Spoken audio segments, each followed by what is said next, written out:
اعوذ باللہ من الشیطان اللعین الرجیم بسم اللہ الرحمن الرحیم اللہم صلی علی محمد وعلی محمد وعجل فرجہم۔ السلام علیکم ورحمۃ اللہ وبرکاتہ۔ میں اطہر کاظمی اور آپ دیکھ رہے ہیں پروگرام احکام اسلامی۔ لکھنؤ اسٹوڈیو سے ایک بار پھر آپ کا خیر مقدم ہے۔ ہمارے ساتھ موجود ہیں حجت الاسلام والمسلمین علی جناب مولانا مصطفیٰ علی خان ادیب الہندی صاحب قبلہ۔ آئیے خیر مقدم کرتے ہیں اور اس پروگرام کا آغاز کرتے ہیں۔ السلام علیکم آقا۔ علیکم السلام ورحمۃ اللہ۔ آقا پچھلے ایپیسوڈ میں وہ سوال جو رہ گیا تھا، کیونکہ وقت بالکل اجازت نہیں دیتا اور پورا اس کا ایک جو انداز ہوتا ہے وہ پوری طرح واضح نہیں ہو پاتا ہے، تو کیونکہ تولیت کا مسئلہ تھا کہ جب انسان اپنا کسی بھی وصیت کا مسئلہ تھا اور وصیت کے حساب سے 1/3 وہ اپنی وصیت کر سکتا ہے، زندگی میں وہ کر سکتا ہے۔ یہاں پر جو سوال ہے، انہوں نے سوال یہ کیا کہ میرے دادا جو کہ میرے والد کے چچا تھے، ان کی کوئی اولاد نہیں تھی، انہوں نے اپنا وقف اپنی زندگی میں ہی کر دیا تھا، لیکن کیونکہ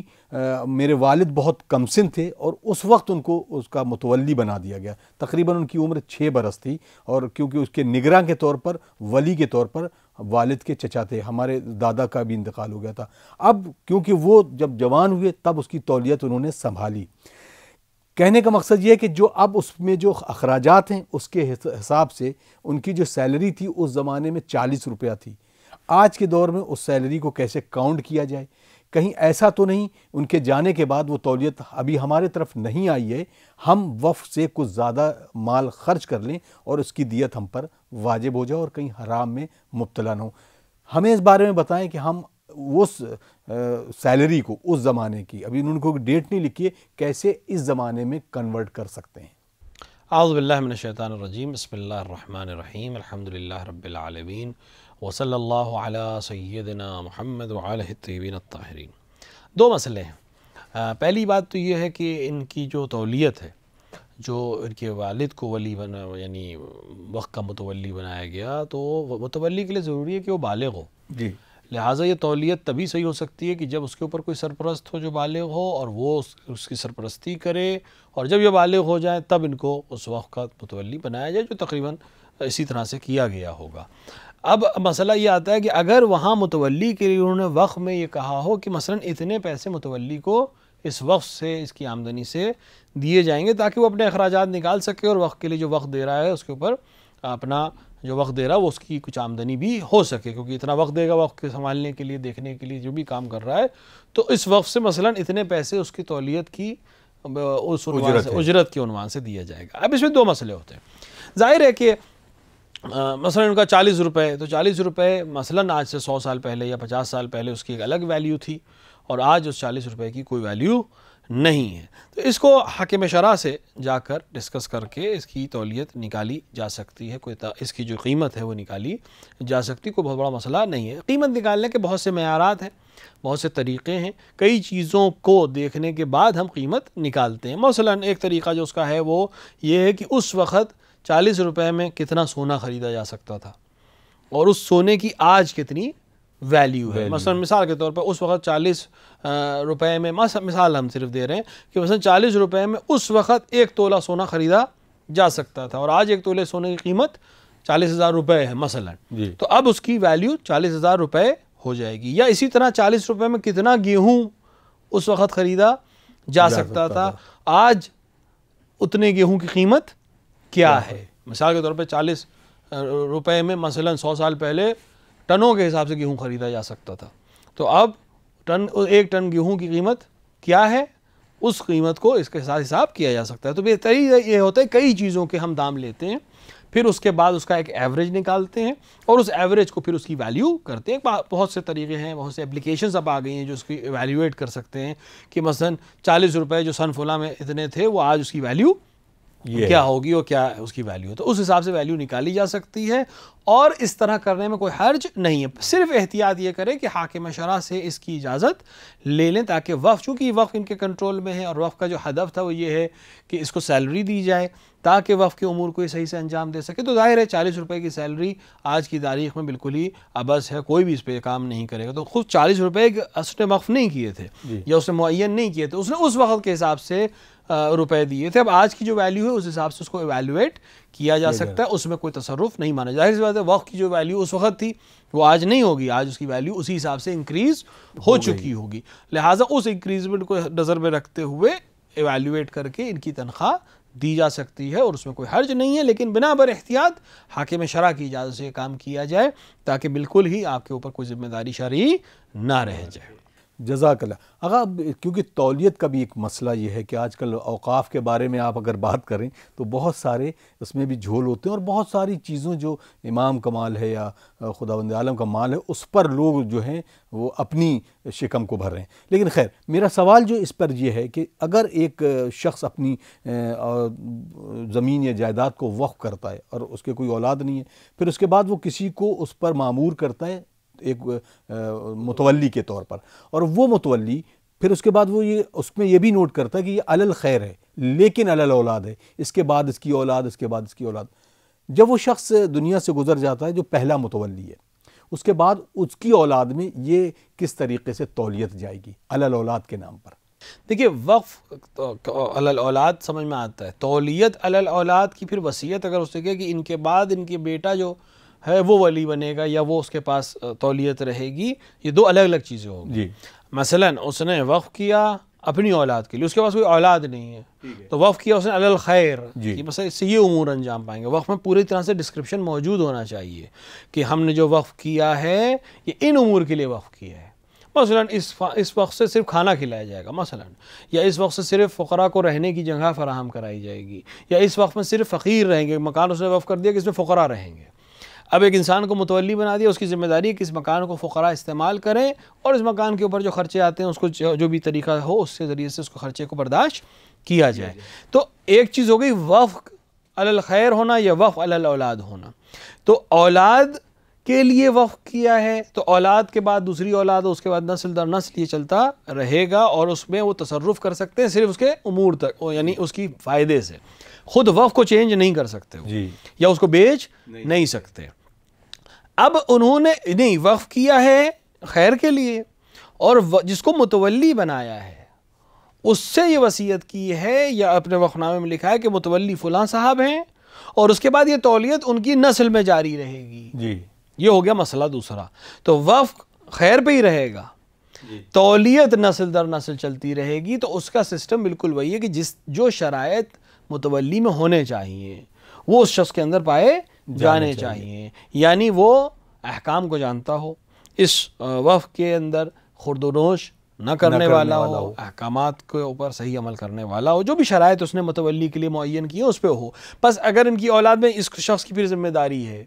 کہ اپنے بعد اس تولیت کو کسی کے حوالے کر کے جائے, کہ مثال کے طور پر میری اولاد میں فلاں صاحب اس کے متولی ہوں گے. اگر نہیں کیا تو سب مل کر متولی ہوں گے, یعنی جتنی بھی ان کی اولاد ہے وہ سب اپنے آپ اس کے متولی ہو جائیں گے. یہ نہیں کہ ایک ہوگا. اگر انہوں نے وصیت کر دی تو مسئلہ ختم ہو جائے گا, اپنی زندگی میں تعین کر دیا مسئلہ ختم ہو جائے گا. اگر تعین نہیں کیا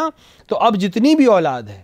وہ سب متولی مل کر ہو جائیں گے, یعنی سب مل کے فیصلہ لیں گے, سب ذمہ دار ہو جائیں گے اس وقف کے سلسلے سے, اور پھر ان کی اولاد اور پھر ان کی اولاد, یہ سلسلہ چلتا رہے گا. لیکن اس کا مقصد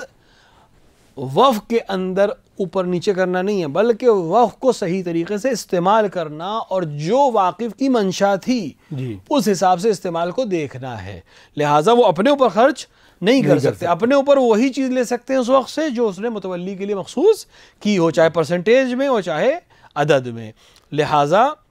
اگر متولی آ کر وقف میں خورد و نوش کرتا ہے یا اپنے حساب سے کم اور زیادہ کرتا ہے تو اس کا اختیار اس کے پاس نہیں ہے. سارا اختیار جس موقف کے وقف کرنے والے کے اوپر ہے, اور جس نیت سے اس نے وقف کیا ہے اسی طرح سے اس کو خرچ ہونا چاہیے. جزاک اللہ. آئیے اگر کچھ اور سوال بھی لے لیتے ہیں. السلام علیکم, میں کمیل عباس بنارس سے. میرا سوال یہ ہے کہ ہم مسجد میں نماز تمام کرنے کے بعد سجدے میں جو سجدہ شکر ہوتا ہے کسی بھی معصومین سے توسل کر سکتے ہیں؟ دیکھیں سجدہ بے توسل کا مطلب یہ ہے کہ ہم سجدہ خدا کا کرتے ہیں, بے شک سجدے میں ذکر بھی خداوند عالم سے کرتے ہیں. اب مثال کے طور پہ سجدے میں یہ کہے خداوند عالم سے کہ مثلا خدا تجھے واسطہ فلاں معصوم کا یا فلاں واسطہ تجھے فلاں ذات کا جو تیری نظر میں مقدس ہے، میرا فلاں عمل یا میرے لیے فلاں کام انجام دے دے، دعا کر، کوئی حرج نہیں، کیونکہ سجدے کی نیت خدائی کی ہے، بے شک ذکر بھی اس میں خدا ہی کے لیے پڑھا جا رہا ہے، حمد اور تسبیح جو ہو رہی ہے وہ بھی خدا ہی کی ہو رہی ہے۔ اب ہم سجدے میں گفتگو کرنے لگے خدا سے، تو اس میں بھی ہم واسطہ اگر کسی ایسی شخصیت کا دے رہے ہیں جو خدا کے نزدیک محترم ہے، کیونکہ اصل تو خدا ہے، ہم اس کو واسطہ دے رہے ہیں کسی مخصوص کسی خاص ذات کا، معصومین علیہ الصلوۃ والسلام میں سے، کوئی حرج نہیں ہے، اس میں کوئی اشکال بھی نہیں ہے۔ جزاک اللہ خیرہ۔ اگر اب سوال جو ہے وہ اسی سجدے سے ریلیٹڈ ہے کہ مثلا جو سجدہ ان قرآنی آیات پہ ہوتا ہے جو واجب ہے یا سنت، اس میں ذکر کیا کرنا چاہیے؟ دیکھیے جو واجب سجدے ہیں قرآن کے جو 4 آیتوں پر ہے، اور باقی بہت سے سجدے ہیں قرآن میں مختلف یہاں پہ مارکڈ ہے جو مستحب ہے، اور ان سجدوں میں بہت سے شرائط نہیں ہیں، یعنی وضو کا ہونا، قبلے کا رخ ہونا، ذکر، ان میں سے کوئی شرط نہیں ہے۔ بس انسان اگر اس آیت کی تلاوت کرے یا اس آیت کی تلاوت کو سنے اور متوجہ رہے کہ یہ آیت سجدہ ہے، تو اس کو سجدے میں فوراً سر کو رکھ دینا، حتیٰ قبلے کی رعایت کرنا بھی ضروری نہیں ہے، حتیٰ ان اشیاء کی بھی رعایت کرنا ضروری نہیں جن پہ سجدہ صحیح ہے، بس سر کو سجدے میں اور سارے اعضاء کو سجدے میں ڈال دینا، رکھ دینا ہی کافی۔ البتہ بہتر ہے کہ انسان باوضو ہو،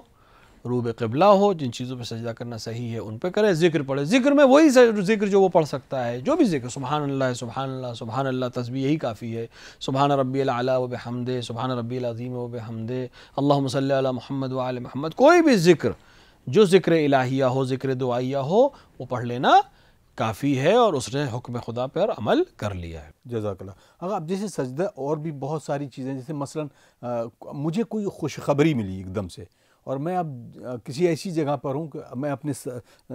جبی کو اسی جگہ رکھ دیتا ہوں، زمین پہ رکھ دیتا ہوں، اس کے لیے کیا حکم ہے؟ مطلب جو آدمی شکر کے سجدہ کرتا ہے کسی خوشی کے اس عوض میں، یا اسے کوئی ایسی نعمت مل گئی ہو کہ جس کا وہ شکر ادا کرنا چاہتا ہو، تو اس کے لیے کیا حکم ہوگا؟ بھائی سجدہ شکر کے لیے بھی جو اس طرح کا سجدہ شکر ہے جو عام طور سے انسان کسی خوشی کے موقع پہ کرتا ہے، اظہار کے لیے، شکر کے لیے خداوند عالم کا کہ اس نے یہ نعمت اسے دی یا یہ موقع اسے دیا، یا جو بھی اظہار خوشی ہو، وجہ خوشی کی ہو، تو اس سجدے میں بھی کوئی شرط نہیں ہے، نہ قبلے کی شرط ہے، نہ وضو کی شرط ہے، نہ باقی اعضاء و جوارح کے ہر طرح سے سجدے کی حالت میں ہونا۔ شکر اصل ہدف خداوند عالم کا شکر ادا کرنا ہے، اور شکر ادا کرنے کا ایک بہترین طریقہ سر کو سجدے میں رکھنا ہے۔ سب سے پہلا سجدہ شکر بھی امیر المومنین علیہ الصلوۃ والسلام نے انجام دیا تھا جب شب ہجرت رسول اکرم کے بستر پہ سونے کی ہدایت آپ کو دی گئی تھی، اور آپ کو یہ خبر دی گئی تھی کہ آپ کے سونے سے رسول کی جان بچ جائے گی، تو امیر المومنین نے سجدہ شکر کیا تھا۔ یہ پہلا سجدہ شکر ہے جو تاریخ میں ثبت کیا گیا، اور اس کے بعد سجدہ شکر ایک سنت میں سے تبدیل ہو گیا۔ لہٰذا اس طرح کا سجدہ شکر جو انسان کسی خوشی کے یا کسی نعمت کے حصول کے موقع پہ کرتا ہے، چونکہ خدائی کا سجدہ کرتا ہے، لیکن اس میں شرط کوئی نہیں ہے کہ وہ رخ بھی قبلے کا رخ ہو اور اعضاء باوضو ہو، طہارت سے ہو، کوئی حرج نہیں ہے۔ اگر وہ وضو سے نہیں ہے تب بھی کوئی مسئلہ نہیں ہے، قبلے کی طرف نہیں ہے تب بھی کوئی مسئلہ نہیں ہے، سر کو رکھ دینا اور خدا کا ذکر کر لینا ہی کافی ہے۔ جزاک اللہ۔ خواہر خوشنم صاحبہ انہوں نے بعد سلام یہ پوچھتی ہیں کہ تسبیح جو نماز کے بعد جس کو ہم کہتے ہیں شہزادی کونین سے منسوب ہے، اس کی پڑھنے کی کتنی تاکید اور کتنی فضیلت ہے، اس کے بارے میں بتا دیں۔ دیکھیے روایت کہتی ہے کہ جناب شہزادی سلام اللہ علیہا اپنے گھر کے کام جب کرتی تھیں تو تھک جاتی تھی، اکثر ظاہر سے گھر کے کام اس زمانے میں اور زیادہ سخت ہوتے تھے کہ چکی بھی خود ہی پیسنی ہے، پانی کا بھی مسئلہ ہے، کھانا بھی پکانا ہے، بچوں کی پرورش بھی کرنا ہے۔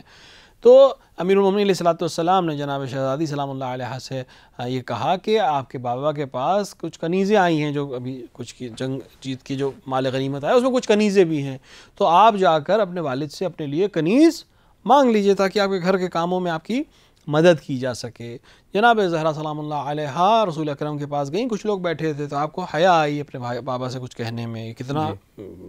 آپ نے اپنے باپ کی رعایت کی اور کچھ کہا نہیں۔ بعد میں رسول اکرم متوجہ ہوئے تو بعد میں رسول اکرم خود آئے اور پوچھا کہ آپ اس سے کچھ کہنے آئی تھیں، تو آپ نے اپنی بات کہی کہ بابا مجھے اس طرح سے ہوتی ہے۔ ابو الحسن نے تاکید کی، یعنی امیر المومنین علیہ السلام نے تاکید کی کوئی کنیز مجھے مل جائے،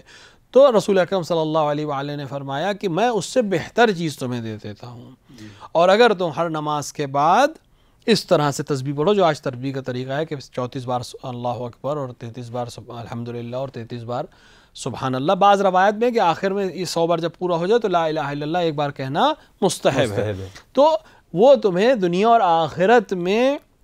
فائدہ پہنچائے گی. یعنی دنیا میں جو ایک غلام اور ایک کنیز کی ضرورت ہے اس کا بھی مسئلہ حل ہو جائے گا، اور آخرت میں اس تسبیح کا جو فائدہ ہے وہ اپنی جگہ پر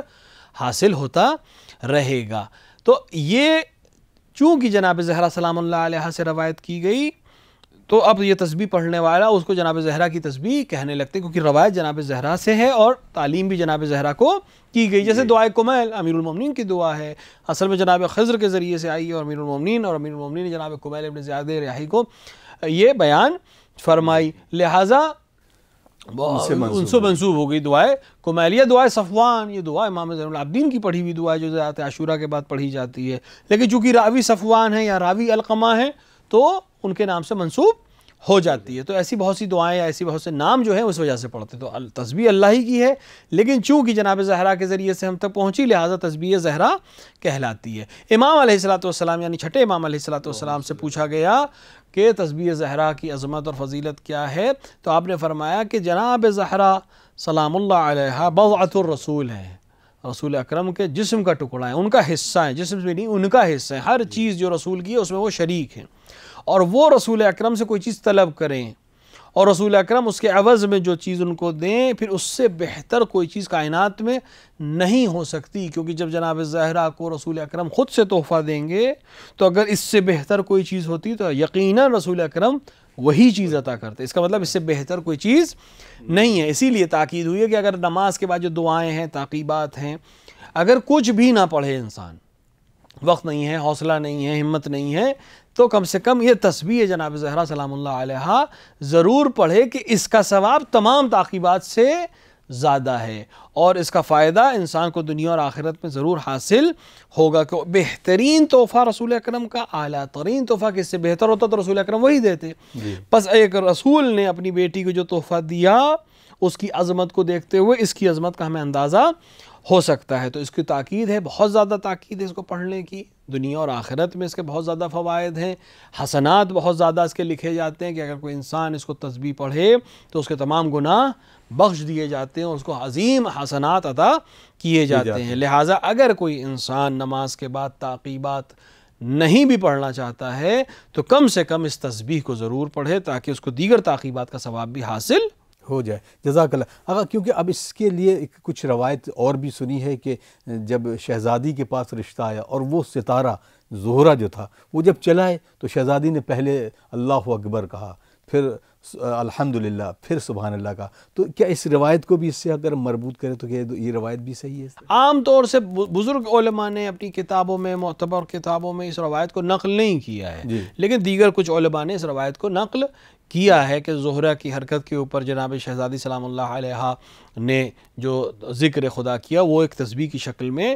آ گیا. تو اس روایت میں بھی کوئی حرج نہیں ہے. دو طرف ممکن ہے کہ ایک ہی عمل دو دفعہ انجام دیا گیا ہو، جیسے بہت سے رسول اکرم صلی اللہ علیہ وآلہ تقریباً 6 مہینے تک روایت میں ہے کہ وہ آ کر جناب سیدہ سلام اللہ علیہا کے دروازے پہ کہتے تھے السلام علیک اہل بیت النبوہ و معدن الرسالہ. تو ہر دن یہ عمل کرتے تھے. ایک دفعہ بھی عمل اس عظمت کو بیان کرنے کے لیے کافی ہے، لیکن رسول اللہ مسلسل کم سے کم 6 مہینے کی روایت ہمارے پاس موجود ہے. یا مثال کے طور پر ایک ہی عمل کئی دفعہ انجام دیا گیا ہو، یا جیسے مثلا جناب حسنین علیہ السلام کا رسول کی پشت پر سوار ہونا یا رسول کا ناقہ بننا، یہ کئی دفعہ واقعات ہو سکتے ہیں. یا رسول اکرم کا اپنے اہل بیت کو اپنی چادر میں جمع کرنا، کبھی یہ جس کو حدیث قسام کہتے ہیں، یہ قصہ کئی دفعہ تکرار ہوا ہے اور رسول اکرم نے کئی دفعہ یہ بات کہی ہے کہ یہ میرے اہل بیت ہیں. لہٰذا ایک چیز کا کئی دفعہ تکرار ہونا یا مختلف نوعیت سے ہونے میں کوئی اعتراض یا حرج نہیں ہے. تاریخ میں بہت سے واقعات اس طرح سے درج ہوئے ہیں. تو دونوں کا جم بھی کافی ہے کہ دونوں بہرحال دونوں وجہ سے یہ تسبیح جناب زہرا سلام اللہ علیہا کی طرف منسوب کی جائے گی، اور اس کو پڑھنے کا ثواب بالکل اسی طرح رہے گا جیسے جناب زہرا کی تسبیح کا پڑھنے کا ثواب ذکر کیا گیا ہے. جزاک اللہ. اب ایک خواہر کا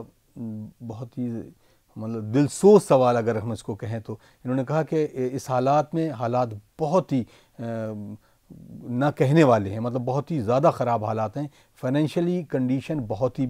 بری ہے، اور حالات یہ ہے کہ ہم کسی کے سامنے ہاتھ بھی نہیں پھیلا سکتے۔ آغا سے کہیں کہ کوئی ایسا وظیفہ، کوئی ایسا وطیرہ بتائیں کہ جس سے کی بنا پر کسی کے سامنے ہاتھ بھی نہ پھیلانا پڑے اور خداوند متعال ہماری دعا بھی سن لے۔ خداوند عالم عام حالات میں جو دعائیں کی جاتی ہیں حتماً سنتا ہے، چہ بسا کہ وہ حالات جب انسان کے لیے سخت ہوں اور دل سے جب دعا نکلتی ہے اور کیفیت کے ساتھ جب دعا نکلتی ہے تو ضرور دعا کو قبول کرتا ہے۔ جہاں تک اقتصادی مسائل کا مسئلہ ہے، بہت سے وظائف ہیں، بہت سے ذکر ہیں جن سے ان کے اس مسئلے کو حل کیا جا سکتا ہے، خصوصاً نماز صبح کے بعد جاگنا اور اپنے آپ کو دعا اور استغفار میں سورج اگنے تک مشغول رکھنا۔ یعنی انسان عام طور سے ہوتا یہ جو آج کل کی ہماری زندگی کا طریقہ بن گیا، ہم نماز صبح کے لیے اٹھے، نماز پڑھی، دوبارہ سو جاتے ہیں، اور پھر جب دوبارہ اٹھے تو پھر اپنا ناشتے اور دیگر کاموں میں لگتے ہیں۔ اس چیز کو اوائڈ کرنا ہے، یعنی نماز صبح کے لیے جب اٹھے تو پھر سورج اگنے تک، یعنی نماز صبح کا وقت ختم ہونے تک انسان جاگتا رہے، اور اس کے بعد اگر اس کو واقعاً آرام کرنا ہے تو پھر سورج اگنے کے بعد تھوڑی دیر کے لیے آرام کرنا چاہے تو ضرور کرے، لیکن اس وقفے میں سوئے نہیں، کیونکہ اس وقفے میں سونے سے انسان کا رزق تنگ ہوتا ہے، کیونکہ یہ وقفہ رزق کی آمد کا وقت ہے اور ملائک کے آنے کا اور رزق دینے کا وقت ہے، لہٰذا اس سے پرہیز کریں۔ اس موقع پہ اگر انسان ذکر میں اور تسبیح میں مشغول رہے، ضروری نہیں کہ مصلی پہ بیٹھا رہے، کوئی کام کرتا رہے، مثال کے طور پہ ذکر پڑھتا رہے، کسی قرآن کی سوروں کی تلاوت کرتا رہے، تو یہ رزق کی آنے کے لیے بہترین طریقہ ہے۔ ایک اور طریقہ جو بیان کیا ہے علماء نے اور بہت مجرب طریقہ ہے، جو ائمہ علیہ السلام سے رسول کی حدیث جس سلسلے میں موجود ہے، کہ انسان نماز عشاء کے بعد سورہ واقعہ کی تلاوت کرے، اور اگر اس کو اور زیادہ مؤکد کرنا چاہتے ہیں تو ایک بہترین طریقہ یہ ہے کہ انسان نماز عشاء کے بعد سورہ واقعہ پڑھے اور اس کے بعد ایک دفعہ سورہ قل هو اللہ احد کی تلاوت کرے، تو کل ملا کر یہ 100 آیتیں ہو جائیں گی، اور اس کے بعد اپنے ہاتھوں کو بلند کر کے 70 بار یا اللہ کہے، یا اللہ یا اللہ یا اللہ، اس طرح سورہ کے ان سوروں کو پڑھنے کے بعد 70 بار یا اللہ کہہ کے خدا سے دعا کرے۔ تو چونکہ روایت میں ہے کہ اگر کوئی بندہ 100 آیت الہیہ کی تلاوت کر کے خداوند عالم کے نام کو پکارے تو خداوند عالم لبیک کہتا ہے، خدا خود لبیک کہتا ہے کہ میرا بندہ مجھ سے کیا چاہتا ہے۔ اور خصوصاً رزق کے لیے سورہ واقعہ کی بہت زیادہ تاکید ہوئی ہے۔ جناب عثمان بن مظعون کے لیے روایت میں ہے کہ جب وہ حالت اپنے آخری ایام میں تھے تو خلیفہ نے آ کے ان سے پوچھا کہ کوئی قرض وغیرہ ہو تو میں ادا کر دوں، تو اس نے مسکرا کہا کہ جب مجھے ضرورت تھی تب آپ نے میرا کوئی ساتھ دیا نہیں، اور میں نے اپنے بچوں کو ایسی چیز تعلیم کر دی ہے کہ جس کے بعد ان کو کسی کا محتاج نہیں ہونا پڑے گا، اور وہ یہ ہے کہ میں نے رسول اکرم سے سنا ہے کہ جو انسان نماز عشاء کے بعد سورہ واقعہ کی تلاوت کرتا ہے خداوند عالم اس کے لیے رزق کے دروازے ایسے کھولتا ہے کہ پھر اسے کسی کے احتیاج نہیں پڑتی ہے۔ اگر یہ خواہر کہ انشاءاللہ ہم سب ان کے خیر کے لیے دعا کریں، نماز عشاء کے بعد وظیفہ بنا لیں کہ سورہ واقعہ اور پھر ایک سورہ قل اللہ پڑھ کر بارگاہ الہیہ میں دعا کریں، تو یقیناً رسول کے حکم اور رسول کی تاکید کے سلسلے سے اور خداوند عالم پہ توکل کے ذریعے سے ان کے رزق کے مسائل ضرور حل ہو جائیں گے انشاءاللہ تعالی۔ ایک اور سوال بھائی نے کیا ہے، السلام علیکم آقا، بہت مختصر سے یہ بتائیں کہ قرآن سے کس طریقے سے استخارہ دیکھا جاتا ہے؟ قرآن سے استخارہ یا تسبیح سے استخارہ دیکھنے کے بہت سے طریقے ہیں، اور اس وجہ سے ایک طریقہ جو رائج طریقہ ہے وہ یہ ہے کہ انسان باوضو رو بے قبلہ رہے اور سورہ پہلے صلوات پڑھے، اللہم صلی علی محمد وآل محمد، پھر سورہ قل اللہ احد کی 3 بار تلاوت کرے، اور اس کے بعد نیت کر کے فعال کی جو دعا ہے، مختصر دعائیں ہیں، الگ الگ دعائیں ہیں، کسی بھی ایک دعا کو پڑھ کر اصل نیت کے ساتھ کہ یہ عمل میرے لیے خیر ہے یا نہیں، اس نیت سے قرآن کی آیت کو دیکھے، قرآن کو کھولے، اور جو سطر پہلے آئی اس آیت کے حساب سے اگر وہ مثال کے طور پر نعمت کی آیت ہے یا خیر کی آیت ہے تو اس پہ عمل کرے، اور اگر وہ مثال کے طور کے اوپر شر کی آیت ہے یا مثال غیظ و غضب کی آیت ہے یا قیامت کے سلسلے سے کوئی آیت ہے تو اس کام سے پرہیز کرے، یہ کافی ہے، اور اس طرح سے استخارہ دیکھا جا سکتا ہے۔ بہت خوب ہوگا، بہت بہت شکریہ۔ ناظرین، آپ دیکھ رہے ہیں پروگرام احکام اسلامی اور وقت بالکل تمام ہو چلا ہے۔ آئیے ہم سب مل کر دعا کرتے ہیں، پروردگارہ ہمارے وقت کے امام کے ظہور میں تعجیل فرمائے اور ہم سب کو ان کے ایوان انصار میں شمار کرے۔ والسلام علیکم ورحمۃ اللہ وبرکاتہ۔ آئیے مل کے دعا کرتے ہیں سب لوگ۔ اللہم اجل لولیک الفرج۔